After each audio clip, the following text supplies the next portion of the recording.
البدع والأهواء، أهل البدع العقائدية وأهل البدع السياسية. أنا أقول بيننا وبينكم السلف، بيننا وبينكم الكتب، كان فيقول البدع بيننا وبينكم. Bismillahirrahmanirrahim. Alhamdulillah wassalatu wassalamu ala Rasulillah wa ala alihi wa sahbihi wa man walah, amma ba'd. Kita lanjutkan bacaan yang disampaikan oleh Asy-Syaikh Al-'Allamah Al-Bassam rahimatullah alaihi dalam kitab Tawdihul Ahkam, masih seputar berkaitan masalah al-'urf, yaitu tradisi atau adat kebiasaan masyarakat setempat. Terkadang hukum syariat kita ini kembali pada urf, manakala memang tidak ada ketetapannya dalam Al-Qur'an, tidak pula dalam As-Sunnah. Tapi kalau dalam Al-Qur'an mengharuskan kembali kepada dalil, maka harus kembali pada dalil. Tapi kalau dalam Al-Qur'an was Sunnah mengharuskan kembali pada urf, maka kembali pada urf, tradisi atau adat kebiasaan tadi itu. Kalau tidak ada ketetapan, tidak ada batasannya dalam Al-Qur'an atau dalam As-Sunnah, enggak ada ketetapannya gitu, kembalinya kemana? Ke uruf, ke tradisi. Ke tradisi atau adat kebiasaan masyarakat setempat. Contohnya apa? Kemarin mengenai safar. Jarak safar, para ulama berbeda pendapat. Tapi tidak ada satupun dalil dari Rasulullah SAW menetapkan dengan jarak safar sekian. Yang mereka pakai diantaranya adalah dalil mengenai ketika Rasulullah SAW sudah apa? Suatu ketika pernah beliau salat 2 rakaat qasr ketika safar, ketika pergi dengan jarak 3 mil. 3 mil atau 4 mil kemarin ya. Dengan jarak berapa mil kemarin? Barakallahu fikum. Kita lewati kemarin dengan jarak yang disebutkan 3 mil. 3 mil, salat 2 rakaat. Maksud salat 2 rakaat di sini maksudnya apa? Maksudnya qasr. Tapi 3 mil ini kalau antum perkirakan kurang lebihnya 4,5 kilo. 4,5 kilo itu kalau normal rata-rata kalau dikendarai dengan kendaraan motor dan semisalnya sekitar 1/4 jam atau setengah jam. Nah, sekarang antum perhatikan, setengah jam, 1/4 jam, safar atau enggak? Antum sini ke Prambanan sana misalkan. Mau kemana ya? Aku mau safar. Udah persiapan ini, safar kemana? Ke Prambanan. Enggak safar. Paham ya? Oleh karena itu kembalinya ke uruf, itu yang dikuatkan Syekhul Islam Ibnu Taimiyah rahimahullah, bahwasanya untuk mengenai tahdidu masafatis safar yurja' ilal 'urf. Paham ya? Pembatasan mengenai jarak safar, dihitung safar kembali kepada tradisi. Kembali pada adat yang sudah menjadi kebiasaan orang-orang setempat situ. Paham ya? Mengatakan safar. Naam. Mohon salah ya. Sekarang kita lanjutkan. Wa kadzalika al-iqamatu asna'is safar. Seperti itu pula berkaitan masalah iqamah. Iqamah itu mukim, tinggal di pertengahan safar, fi baladin aw makanin barri, baik di suatu negeri ataupun di tempat yang daratan. Lam yuhaddidha asy-syara', syariat ini tidak membatasi. Bi ayyamin ma'lumah, tidak membatasi dengan hari-hari tertentu. Intinya antum safar, walaupun safarnya ternyata antum 1000 tahun misalkan, itu boleh qasar semuanya kalau masih safar. Paham ya? Itu maksudnya pendapat yang pertama.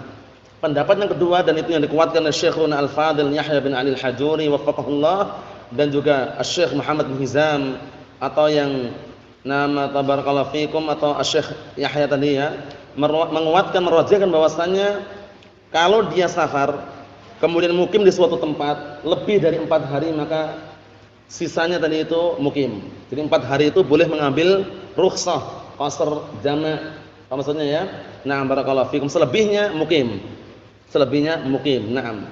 Bahkan kalau seandainya dia pun sejak awal sampai datang, misalkan antum safar ke Surabaya, di Surabaya sana antum langsung mukim pun enggak masalah. Tapi kalau antum mau ngambil rukhsah keringanan tadi itu, paham ya? 4 hari. Mau salah ya? Barakallahu fikum. Walaupun memang perselisihannya panjang lebar. Ada yang mengatakan selama masih safar walaupun puluhan tahun pun itu boleh qasar, boleh jama'. Tapi pendapat yang rajih yang sudah kami sebutkan tadi itu, lebih 4 hari maka upayakan mukim. Kita lihat di sini. Aw ashhur ma'lumah, tidak pula syariat ini membatasi dengan bulan-bulan yang ditentukan. Aw sanawat ma'lumah, atau tidak pula menentukan dengan tahun-tahun yang ditentukan. Walihada, oleh karena ini, kana Nabi sallallahu alaihi wasallam yuqimu iqamatan muta'addidah mukhtalifah. Oleh karena ini dahulu Rasulullah sallallahu alaihi wasallam melakukan apa? Muqim dengan apa? Dengan barakallahu fikum bermacam-macam bentuknya. Bermacam-macam bentuknya itu maksudnya ada yang hari sekian kita lihat. Fa yaksuru fiha as-shalah. Beliau saat itu suatu ketika pernah dahulu Rasulullah SAW yuqimu iqamatan, maksudnya itu beliau muqim, muta'addidah. Barakallahu fikum berbeda-beda tempatnya. Itu apa? Beliau mengqashar salatnya. Faqad aqama fit Tabuk 20 yauman, bayangkan. Yaksur shalah. Rasulullah pernah mukim di Tabuk 20 hari, beliau juga mengqashar salatnya. Wa aqama fi Makkah 19 yauman, dan beliau iqamah itu maksudnya mukim di Mekah. Barakallahu fikum 19 hari yaksur shalah, beliau juga mengqashar salatnya. Wa dzalika fi ghazwatil Fath, yaitu pada perang Fath. Wa aqama fi Makkah fi akhir safarin safarahu fi hajjatil wada', dan beliau juga tinggal di Mekah di akhir safar beliau, yaitu safar atau haji wada', 10 ayyamin, 10 hari. Kama sabata dzalika fi Sahih Bukhari, sebagaimana hal tersebut yang datang dalam Sahih Bukhari, lamma su'ila Anas bin Malik radhiyallahu anhu kam aqama an-nabi sallallahu alaihi wasallam. Ketika Anas bin Malik ditanya tentang berapa harikah Rasulullah itu barakallahu fikum menjadikan safar itu mukim, berapa hari? Kemudian diantaranya ini 10 hari. Cuman pembatasan seperti ini barakallahu fikum, tidak ada ketentuan Rasulullah mengharuskan harus hari sekian hari. Cuman yang dikuatkan dengan dalil yang lain barakallahu fikum, itu batasan maksimalnya 4 hari.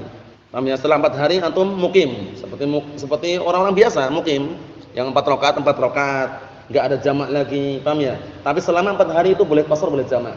Mahum insyaallah ya? Naam. Kalau tidak salah itu juga disebutkan Syekh Muhammad bin Hizam dalam kitab beliau Syarah Bulughul Maram itu. Nanti kita kapan-kapan kita lihat di sini. Akhrajal Bukhari min hadits Abbas radhiyallahu anhuma li'annahu qadima fi yaumil Ahad, karena Rasulullah datang pada hari Ahad. Ar-Rabi' min syahri Dzulhijjah, yaitu barakallahu fikum pada tanggal 4 bulan Dzulhijjah. Wa safara min Makkah fi sabihatil yaum ar-rabi' asyar, dan beliau safar dari Mekah itu pada apa? Pada hari barakallahu fikum 14 Safar. Jadi 14 apa? Dzulhijjah. Itu safar di pagi harinya. Fa hadhihi 10 ayyamin yaksuru fiha shalah. Di sini barakallahu fikum Rasulullah 10 hari beliau mengqashar salatnya. Walam yaqulin Nabi sallallahu alaihi wasallam, dan Rasulullah sallallahu alaihi wasallam tidak mengatakan man aqama kadza lazimahul qasr. Rasulullah enggak pernah mengatakan barang siapa yang tinggal di suatu tempat sekian hari maka wajib bagi dia qashar.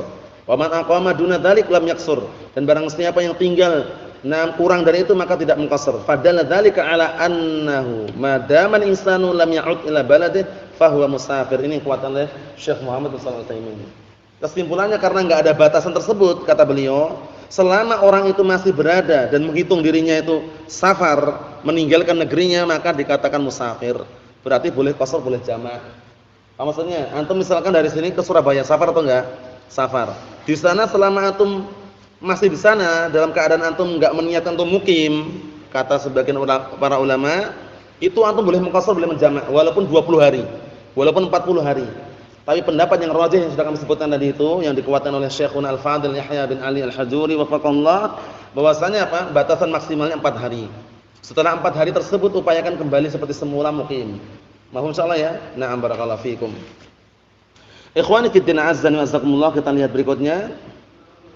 Wa min dzalika aidan al-khuffan.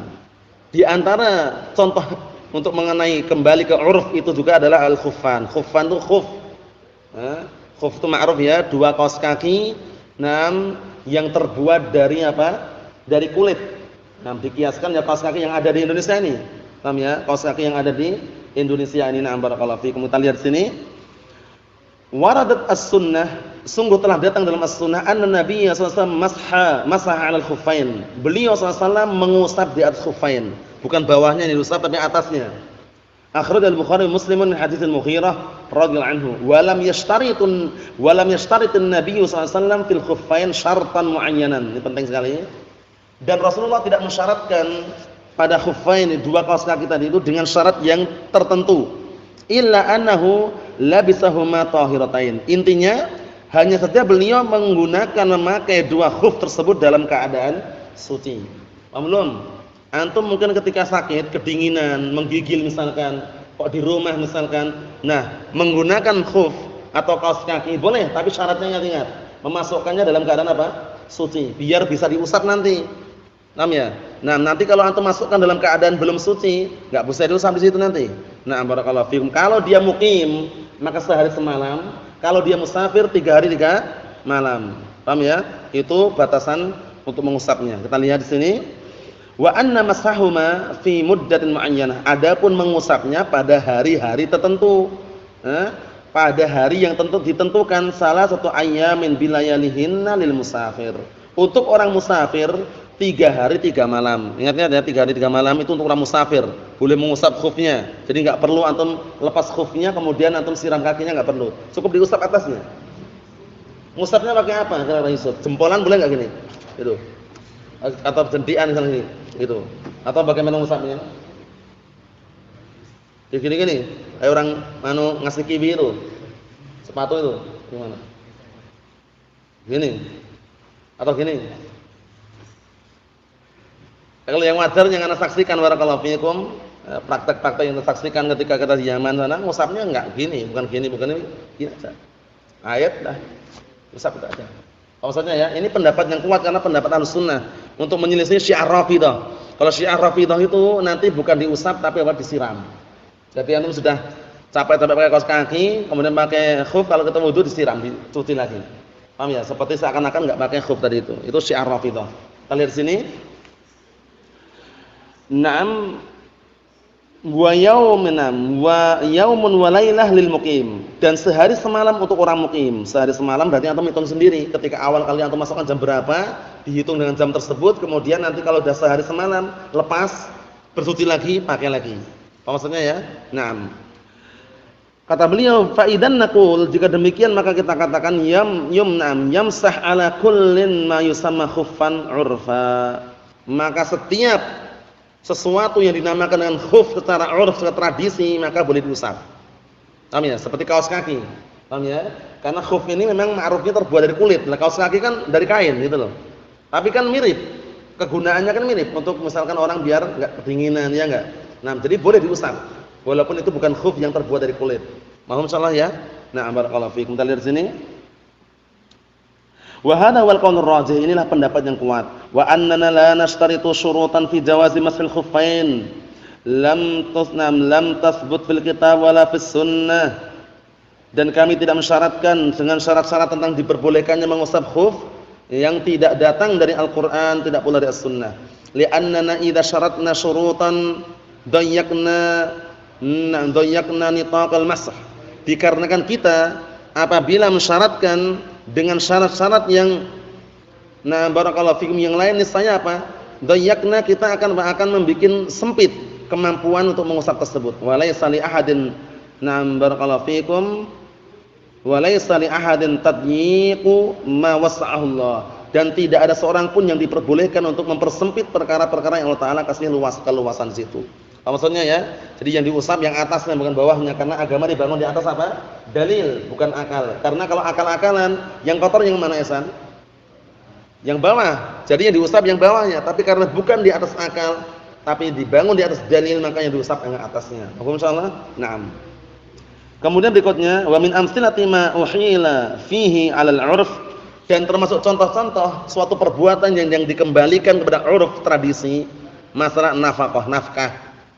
Masalah apa? Nafkah. Kita lihat. Yaqulullah ta'ala, Allah Ta'ala berfirman, liyunfiq dzu sa'atin min sa'atihi wa man qudira 'alaihi rizquhu falyunfiq mimma atahullah. Hendaknya orang yang memiliki keluasan harta, hendaknya dia menginfakkan dari keluasan tersebut. Maksudnya menginfakkan harta yang dia miliki. Orang kaya atau semisalnya. Wa man qudira 'alaihi rizquhu, dan barang siapa yang sudah ditetapkan rezekinya, falyunfiq, maka hendaknya dia menginfakkan mimma atahullah, dari apa yang Allah Taala berikan kepadanya. Nah, infaknya berapa gitu loh. Infaknya berapa? Kembali pada uruf tradisi. Wa utliqa al-infaqu, dan diitlaqkan infak di sini fayurja' fi dzalika lil uruf, maka itu semua dikembalikan kepada uruf tradisinya. Fama ta'arafa 'alaihi an-nas min nafaqatil ghani wajaba 'alal zawj al-ghani. Dan kata beliau, maka apa saja yang sudah ma'ruf di kalangan manusia, sudah menjadi tradisi, nah barakallahu fikum, seperti apa? Nah, nafkahnya orang kaya maka wajib atas apa orang yang suami yang kaya untuk menafkahinya. Wa ma ta'arafu 'alaihi min nafaqatil faqir wajib 'alaihi. Dan apa saja yang di mata orang itu termasuk kebiasaan tradisi yang mereka barakallahu fikum menafkahi orang fakir, maka wajib bagi dia untuk menafkahinya. Maksudnya apa? Maksudnya kembali kepada uruf. Jumlah kadarnya atau yang semisalnya kembali pada uruf. Sudah kita lewati kemarin contoh-contohnya. Terkadang kita memang mau tidak mau kembali ke uruf tradisi tadi itu. Seperti antum misalkan membikin orang apa? Atau mencari karyawan kerja di tempat antum misalkan. Gajinya bagaimana gajinya? Tidak ada dalam Al-Qur'an, tidak ada juga dalam apa? As-Sunnah. Menetapkan gaji itu enggak ada. Adanya hanya apa? Upayakan orang yang kerja itu dikasihkan gajinya sebelum keringatnya apa? Mengering, ya enggak? Itu yang ada. Cuman berapa gajinya? Taunya dari mana? Ke uruf. Kembali ke tradisi. Paham maksudnya ya? Jadi jangan sampai antum keliru. Nah, barakallahu fikum sudah kita lewati kemarin kan? Jangan sampai keliru karena satu tempat dengan tempat yang lain itu lain gajinya, ya enggak? Gaji tukang bangunan dengan tenaga. Kalau di Aceh sana, nah barakallahu fikum, tukang bangunan itu bisa mencapai 200.000. Kami satu orang itu. Tenaganya bisa 150 atau 100 lebih. Itu di Aceh. Kalau antum bawa ke Jawa, ke Jogja misalkan, nah barakallahu fikum, antum kok ngundang tukang dari Aceh ke Jogja misalkan, berapa ya enaknya ngasihnya? Ya upayakan kembali ke uruf tradisi sana. Paham ya? Kalau ngundang orang sana gitu loh. Kecuali kalau sepakat mereka mau ke sini kemudian apa dengan uruf tradisi di sini. Karena nanti biar apa tidak ada kontradiksi, biar nanti tidak salah paham. Wah, ke Jogja ternyata gajinya lebih rendah. Nah, sepakat terlebih dahulu. Mohon salah ya. Nah, kita lihat di sini. Kadzalika al-mu'asyarah. Nah, seperti itu pula al-mu'asyarah. Al-mu'asyarah itu maksudnya adalah barakallahu fikum, bergaul di dalam rumah tangga. Maksudnya itu dengan istrinya bagaimana? Walam yuhaddid syai'an mu'ayyanan. Di dalam Al-Qur'an Karim Allah Ta'ala mengatakan wa'ashiruhunna bil ma'ruf, dan pergaulilah mereka dengan cara yang baik. Walam yuhaddid syai'an min mu'ayyanan, tidak menentukan dengan sesuatu yang tertentu. Bal ja'ala dzalika al-'urf, bahkan itu semuanya apa? Barakallahu fikum, bahkan Allah Ta'ala menjadikan itu semuanya kepada uruf, kembali kepada uruf tradisinya. Ma'ruf itu bagaimana itu loh.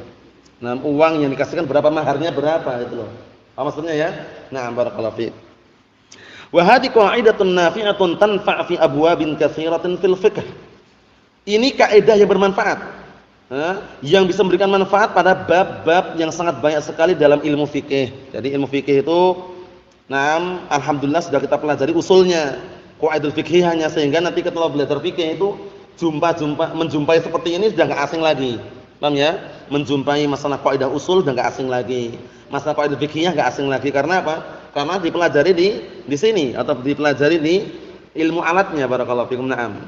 Anna kulla syai'in ata fin nas, bahwasanya segala sesuatu yang telah datang dalam dalil min kitabillah wa sunnatir rasulih sallallahu alaihi wasallam wa lam yuhaddid.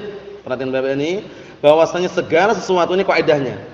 Ini perlu digaris-garis nih kaidah yang kembali kepada kesimpulannya di sini. Anna kulla syai'in, bahwasanya segala sesuatu ata fin nas, yang datang barakallahu fikum fin nas, pada yang datang di dalam dalil min kitabillah aw sunnatir rasul sallallahu alaihi wasallam wa lam yuhaddid, datang dari Al-Qur'an dan As-Sunnah tapi tidak ditentukan kadarnya, tidak ditentukan batasannya. Barakallahu fikum, fa innahu yurja' fihi ila al-'urf, maka sesungguhnya sesuatu tersebut dikembalikan kepada tradisi atau uruf tadi itu. Mahfum insyaallah ya. Ini kaidah penting, ini kaidah sangat penting. Wa ma sabaqa min al-halatis salas, adapun yang sudah kita lewati tiga keadaan, innama huwa fi babil muamalat, hanya saja itu semuanya dalam bab al-muamalah, kerjasama, kehidupan sehari-hari. Wa amma fi babil ibadat, adapun dalam bab ibadah, fa'arafna min qabl, maka kita sudah mengetahui sebelumnya, annahu la yumkin an ya'mal insanu ibadatan illa bi idnis syari'i, bahwasanya apa? Tidak mungkin seorang itu beramal suatu ibadah kecuali dengan seizin apa? Syariat. Jadi untuk kembali ke uruf ini, berkaitan masalah muamalah apa yang semisalnya. Tapi kalau masalah ibadah mau tidak mau kembali ke mana? Dalil. Karena al-ibadatu tauqifiyatun. Ibadah itu perkara yang tauqifi. Maksudnya apa? Terhenti di atas apa? Dalil, enggak boleh sembarangan. Antum jangan ikuti uruf tradisi. Tradisi kami itu, tradisi di kampung sini kalau ada orang meninggal dunia setelahnya tahlilan 7 hari, 100 hari, 1000 hari. Setelah 1000 hari tersebut mereka membeli batu nisan, ditancapkan di atas kuburan misalnya kan. Itu tradisinya di situ. Nah, boleh enggak kita ikutin uruf di situ?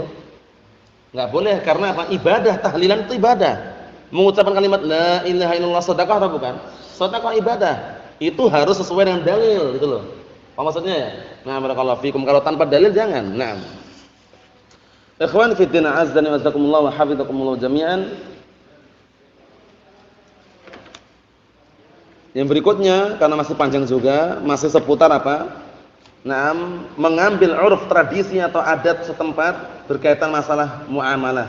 Nah, masalah jual beli, perkontrakan, pergadaian, nah kemudian apa? Pinjam minjam barang, nitipkan barang, itu nanti semuanya kembali pada uruf. Kembali ke mana? Uruf, tradisi atau adat istiadat setempat. Mahum insyaallah ya. Nah, dan sudah kita lewati kesimpulannya, boleh kita kembali kepada adat atau tradisi selama tidak berseberangan dengan apa? Syariat Al-Qur'an dan As-Sunnah. Nasallahu alaihi wasallam walhamdulillahirabbil alamin.